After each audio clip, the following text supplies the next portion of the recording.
welcome to the Album Man, and today I'm finally got round to reviewing Trivium's new album, Vengeance Falls. And this is Trivium's 6th studio album, which came out on October 14, 2013, though was streaming significantly before that, hence why everybody else has already reviewed it, and this review probably isn't even relevant anymore, even though it's only 2 or 3 days after the album came out, and there goes Eliminator.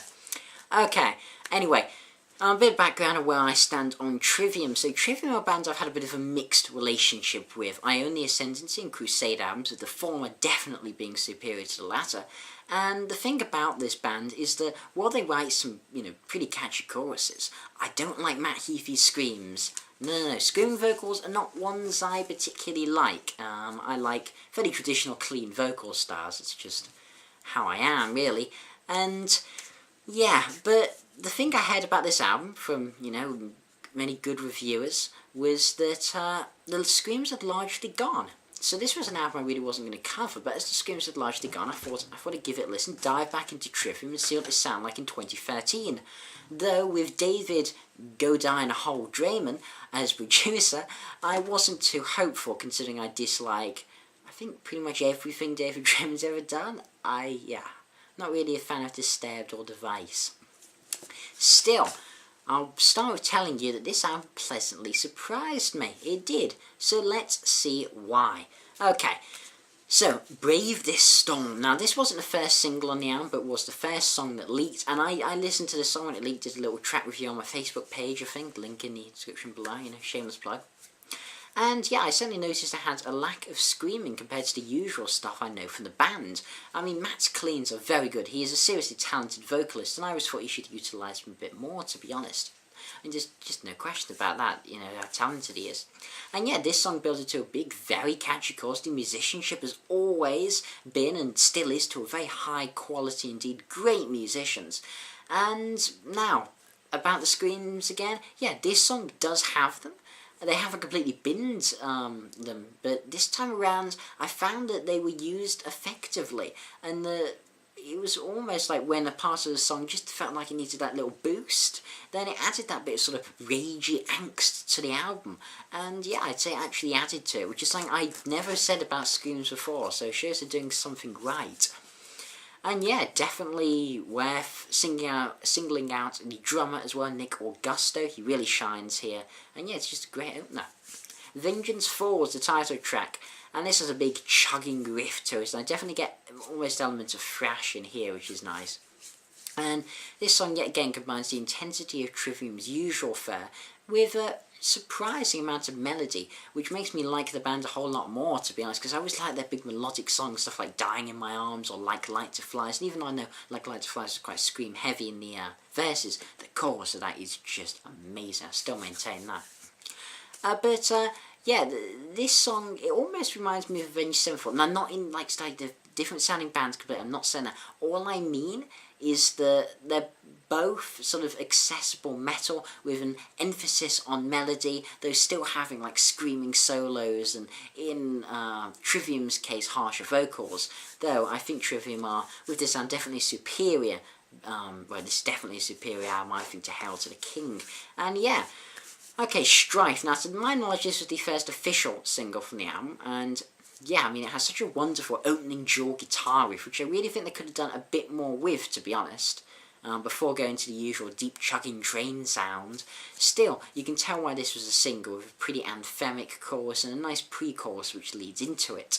And though it doesn't exactly do anything new, you can't help but sing along to the hook and get involved in this song. It just strikes me as a solid single that just has quite a bit of replayability, though I do consider it a bit too safe, possibly due to Drayman's input on the album, I may guess. And then we get to No Way to Heal. And this has a bit more screams to it again, but yet again, it works very nicely and sets up what I would personally consider the best song on the album.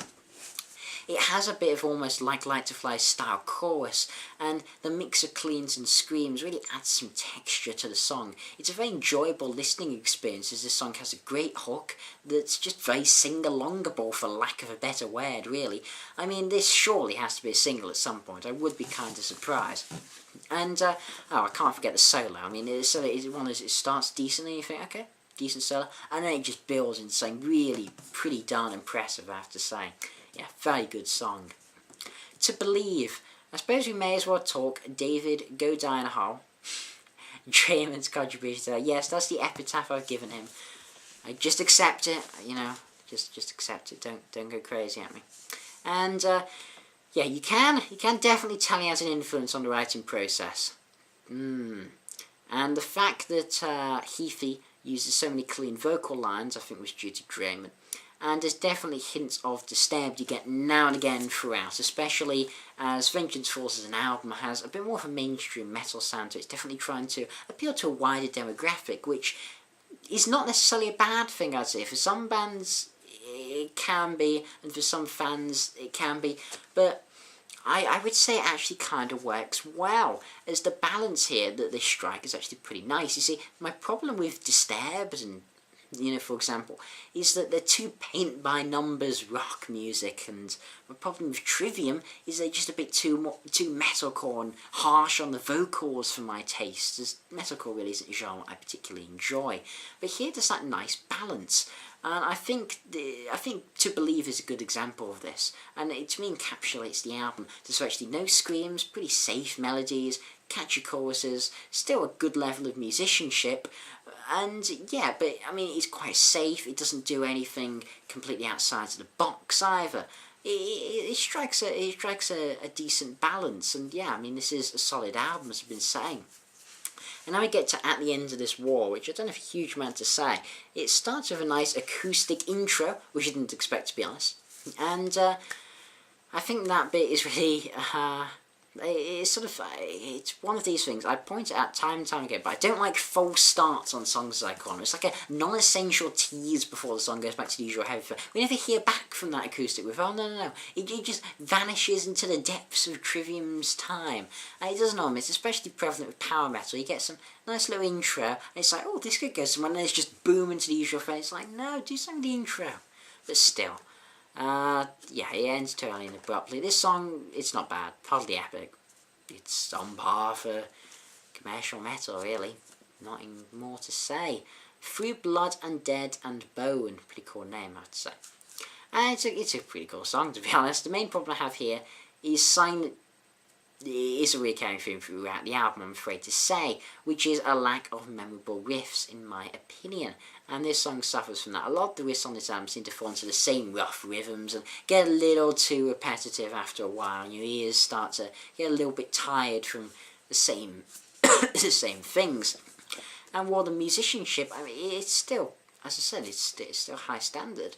It's just clear that, certainly on here and a couple other songs, there's more of a focus on vocal melodies. I could sing the chorus to you now, but I couldn't hum the riff. And I'm the type of person, I do like a good riff in a song. You know, I like guitar-orientated music with good guitar riffs. And of course, I criticise the riffs, and of course, typically, then we get Villainy Thrives, which has a pretty decent riff, to be honest. It's my second favourite song on the album. And yeah, a very solid head-bangable riff before Matt bellows out a wonderful chorus. And yeah, the really aggressive, intense screaming here. As I said, again, it surprises me that I'm saying this, but yes, it actually adds a lot to the song. But really, it's the guitar so that makes this stand out, to be honest. Incineration, The Broken World, a.k.a.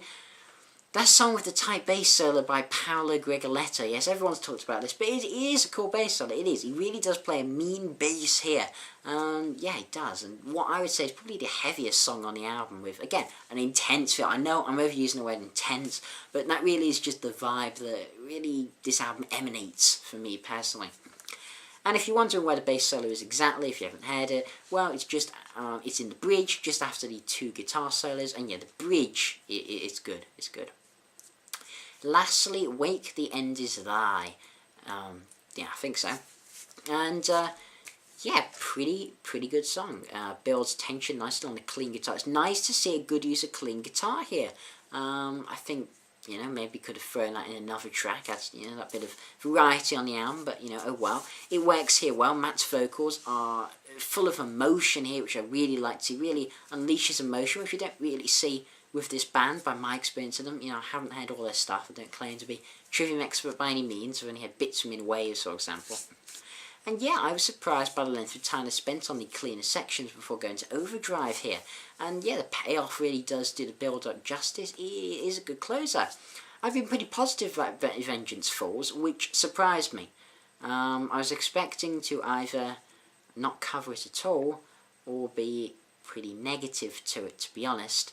But no, this is a good album. It's not going to be my album of the year, no. But it may well, and could probably well make my top 25, which really is not something I expected when I first heard about the announcement. So yeah, for me I'm going to give this a 7.5 out of 10. And for me, for Trivium, that's a pretty damn good score, I have to say. Yeah, good album. So this has been the Album Man. Thanks for watching, comment, subscribe, and as usual, long live rock and roll.